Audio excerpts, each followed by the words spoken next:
നമസ്കാരം. ഭാരതീയ ജനതാ പാർട്ടിയെ സംബന്ധിച്ചിടത്തോളം 2014 ഒരു നിർണായകമായ വഴിത്തിരിവുണ്ടായ വർഷമാണ്. പാർട്ടി വീണ്ടും കേന്ദ്രത്തിൽ അധികാരത്തിലെത്തി. നരേന്ദ്രമോദിയുടെ നേതൃത്വത്തിൽ അധികാരത്തിലെത്തി. നരേന്ദ്രമോദി പ്രധാനമന്ത്രിയായതിന് ശേഷമാണ് BJPയുടെ വളർച്ചയിൽ ഒരു സുപ്രധാനമായ നീക്കം അല്ലെങ്കിൽ ഒരു വ്യാപ്തി അതൊക്കെ 2014 ശേഷമാണ് രാജ്യത്തുണ്ടായത് എന്ന് നമ്മൾ കണ്ടു. ഉത്തരേന്ത്യൻ പാർട്ടി അല്ലെങ്കിൽ ബ്രാഹ്മണിക്കൽ പാർട്ടി എന്നൊക്കെ അറിയപ്പെട്ടിരുന്ന ഉത്തരേന്ത്യൻ സംസ്ഥാനങ്ങളിൽ മാത്രം ശക്തിയും സ്വാധീനവും ഉണ്ടായിരുന്ന ഒരു രാഷ്ട്രീയ പാർട്ടിയായിരുന്നു അതുവരെ BJP. എന്നാൽ നരേന്ദ്രമോദിയുടെ നേതൃത്വത്തിൽ 2014 അധികാരത്തിലെത്തിയതിനു ശേഷം പാർട്ടി രാജ്യത്തിൻ്റെ എല്ലാ ഭാഗത്തേക്കും വ്യാപിക്കുന്നതാണ് നമ്മൾ കണ്ടത്. പ്രത്യേകിച്ചും പാർട്ടിക്ക് യാതൊരുവിധ സ്വാധീനവും ഇല്ലാതിരുന്ന, പാർട്ടി ഇതുവരെയും വിജയിച്ചിട്ടില്ലാതിരുന്ന 1-2% മാത്രം വോട്ട് മാത്രം ഉണ്ടായിരുന്ന പല സംസ്ഥാനങ്ങളിലും പാർട്ടി പിന്നീട് അധികാരം നേടിയെടുക്കുന്നത് നമ്മൾ കണ്ടതാണ്. വടക്ക് കിഴക്കൻ സംസ്ഥാനങ്ങളിൽ, ത്രിപുര പോലെയുള്ള സംസ്ഥാനങ്ങളിലൊക്കെ പാർട്ടി പിന്നീട് അധികാരത്തിൽ വരുന്നത് നമ്മൾ കണ്ടു. ഗോവയിൽ അധികാരത്തിൽ വരുന്നത് കണ്ടു. മാത്രമല്ല ഉത്തരേന്ത്യയിൽ തന്നെ പാർട്ടി ഒരിക്കൽ അധികാരം കൈവിട്ട സംസ്ഥാനങ്ങളിൽ അധികാരത്തിൽ വരുന്നു. ഉത്തർപ്രദേശിൽ അധികാരം പിടിച്ചെടുക്കുന്നു. മധ്യപ്രദേശിലും രാജസ്ഥാനിലുമൊക്കെ അധികാരം തുടർച്ചയായി നേടുന്നു. ജമ്മു കാശ്മീരിൽ പോലും പാർട്ടി വലിയ നേട്ടം കൊയ്യുന്നു. ഈ അടുത്ത കാലത്ത് ദീർഘകാലം അധികാരത്തിൽ നിന്ന് പുറത്തായിരുന്ന ദില്ലിയിൽ പോലും പാർട്ടി ഭരണം പിടിച്ചെടുക്കുന്നു. എന്ന് പറഞ്ഞാൽ പ്രധാനമന്ത്രി നരേന്ദ്രമോദിയുടെ നേതൃത്വത്തിലാണ് പാർട്ടി തന്നെയും ഇത്രയും വലിയ ഒരു സ്വാധീനം ഉണ്ടാക്കിയത്. അതിൻ്റെ ഏറ്റവും പ്രധാനപ്പെട്ട കാര്യം പ്രധാനമന്ത്രി എന്ന നിലയിൽ അദ്ദേഹം രാജ്യത്ത് വരുത്തിയ മാറ്റങ്ങളും പരിഷ്കാരങ്ങളും ഒക്കെയാണ്. 2014 മുമ്പും അതിന് ശേഷവും എന്ന് ഇന്ത്യ ചരിത്രം തന്നെ മാറ്റി എഴുതാൻ സാധിക്കുന്ന തരത്തിലുള്ള പരിഷ്കാരങ്ങളാണ് നരേന്ദ്രമോദിയുടെ ഭരണകാലഘട്ടത്തിൽ നടന്നിട്ടുള്ളത് എന്ന് നമുക്ക് നിസ്സംശയം പറയാം. അതുകൊണ്ട് തന്നെ നരേന്ദ്രമോദി എക്കാലത്തെയും മികച്ച ഇന്ത്യയുടെ പ്രധാനമന്ത്രി എന്ന രീതിയിലേക്ക് വളർന്നു കഴിഞ്ഞിരിക്കുന്നു. പക്ഷെ നരേന്ദ്രമോദിക്ക് ശേഷം ആര് BJPയെ നയിക്കും, നരേന്ദ്രമോദിക്ക് ശേഷം ആരാണ് എന്ന ചോദ്യം അത് കഴിഞ്ഞ കുറേ നാളുകളായി രാഷ്ട്രീയ വൃത്തങ്ങൾ ചർച്ച ചെയ്യുന്നുണ്ട്. എന്ന് പറഞ്ഞാൽ നരേന്ദ്രമോദിക്കും പ്രായമാകും, അദ്ദേഹത്തെയും പ്രായം ബാധിക്കുന്നുണ്ട്. അതുകൊണ്ട് തന്നെ 75 വയസ്സ് കഴിഞ്ഞാൽ പാർട്ടിയിൽ റിട്ടയർ ചെയ്യണമെന്നൊരു ചട്ടമുണ്ട്. പക്ഷേ ആ ചട്ടത്തിനൊക്കെ തീർച്ചയായും നരേന്ദ്രമോദിക്ക് ഇളവ് ലഭിച്ചേക്കാം. പക്ഷേ അത് എത്ര കൊല്ലം?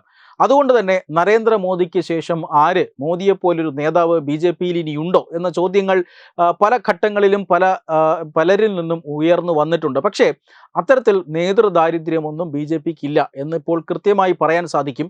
BJPയെയും RSSനെയും കുറിച്ച് അറിയുന്നവർക്കെല്ലാം അത് വ്യക്തമായി അറിയുകയും ചെയ്യാം. ഒരു നരേന്ദ്രമോദി മാറിയാൽ മറ്റൊരു 100 നരേന്ദ്രമോദിമാർ BJPയിൽ ഉണ്ടാകുമെന്ന് എല്ലാവർക്കും അറിയാം. പക്ഷേ എങ്കിലും ഇത്രയും സക്സസ്ഫുള്ളായ ഒരു പ്രധാനമന്ത്രി മാറുമ്പോൾ ആരായിരിക്കും അടുത്ത പ്രധാനമന്ത്രി എന്ന ചോദ്യം കഴിഞ്ഞ കുറേ നാളുകളായി പാർട്ടി നേരിടുന്നുണ്ട്.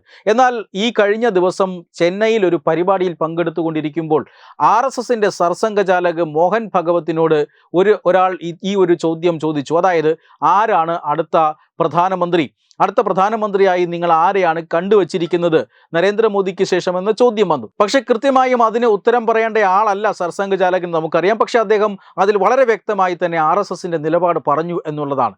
പ്രധാനമന്ത്രി നരേന്ദ്രമോദിക്ക് ശേഷം ആരാണ് എന്ന ചോദ്യത്തിന് ഉത്തരം കണ്ടെത്തേണ്ടത് അദ്ദേഹവും അതുപോലെ തന്നെ പാർട്ടിയുമാണ്. ഭാരതീയ ജനതാ പാർട്ടിയും അതുപോലെ തന്നെ പ്രധാനമന്ത്രി നരേന്ദ്രമോദിയും ചേർന്നാണ് ഈ അടുത്ത പ്രധാനമന്ത്രി ആര് എന്നുള്ളതിനെക്കുറിച്ച് ചിന്തിക്കേണ്ടതും അങ്ങനെ ഒരാളിനെ ഉയർത്തിക്കൊണ്ട് വരേണ്ടതും.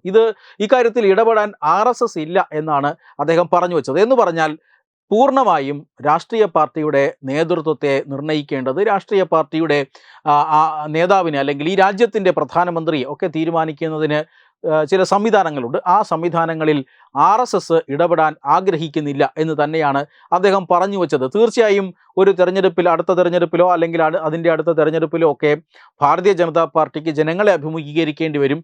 ജനങ്ങൾ വിജയിച്ച് വിടുന്ന MP-മാരാണ് അവരുടെ നേതാവിനെ തിരഞ്ഞെടുക്കുക.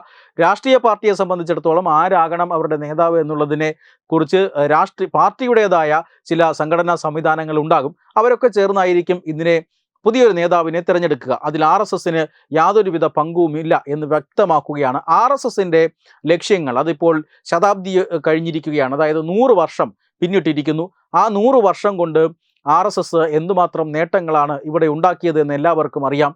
ഇനി ഞങ്ങളുടെ നേട്ടം എന്താണ്? ഭാരതത്തിൽ 1 ലക്ഷത്തോളം ശാഖകൾ ആരംഭിക്കുക എന്നതാണ് രാഷ്ട്രീയ സ്വയംസേവക സംഘത്തിൻ്റെ ലക്ഷ്യം. അതുകൊണ്ട് തന്നെ ആ രീതിയിലേക്ക് സംഘം പ്രവർത്തിക്കും. ഈ രാജ്യത്തു നിന്നും ഭേദഭാവങ്ങളും ഉച്ചനീചത്വങ്ങളും ഇല്ലാതെ എല്ലാവരും രാഷ്ട്രത്തിൻ്റെ ഉയർച്ചയ്ക്ക് വേണ്ടി മാത്രം ചിന്തിക്കുന്ന ഒരു സമൂഹത്തെ കെട്ടിപ്പടുക്കുകയാണ് സംഘത്തിൻ്റെ ലക്ഷ്യം. ആ ലക്ഷ്യവുമായി സംഘം മുന്നോട്ട് പോകും. രാഷ്ട്രീയ പാർട്ടി എന്ന നിലയിൽ BJPയുടെ നേതാവ്, ഭാരതത്തിൻ്റെ പ്രധാനമന്ത്രി ഇതിനെയൊക്കെ തിരഞ്ഞെടുക്കുന്നതിനും തീരുമാനിക്കുന്നതിനുമെല്ലാം പാർട്ടിയിലും നമ്മുടെ ജനാധിപത്യ സംവിധാനത്തിലുമൊക്കെ പ്രത്യേകം സംവിധാനങ്ങളുണ്ട്. ആ സംവിധാനങ്ങളിൽ RSS ഇടപെടില്ല എന്നൊരിക്കൽ കൂടി പറഞ്ഞു വയ്ക്കുകയാണ് RSSൻ്റെ സർസംഘചാലക് മോഹൻജി ഭാഗവത്. വെബ് ഡെസ്ക് തത്വമൈ ന്യൂസ്.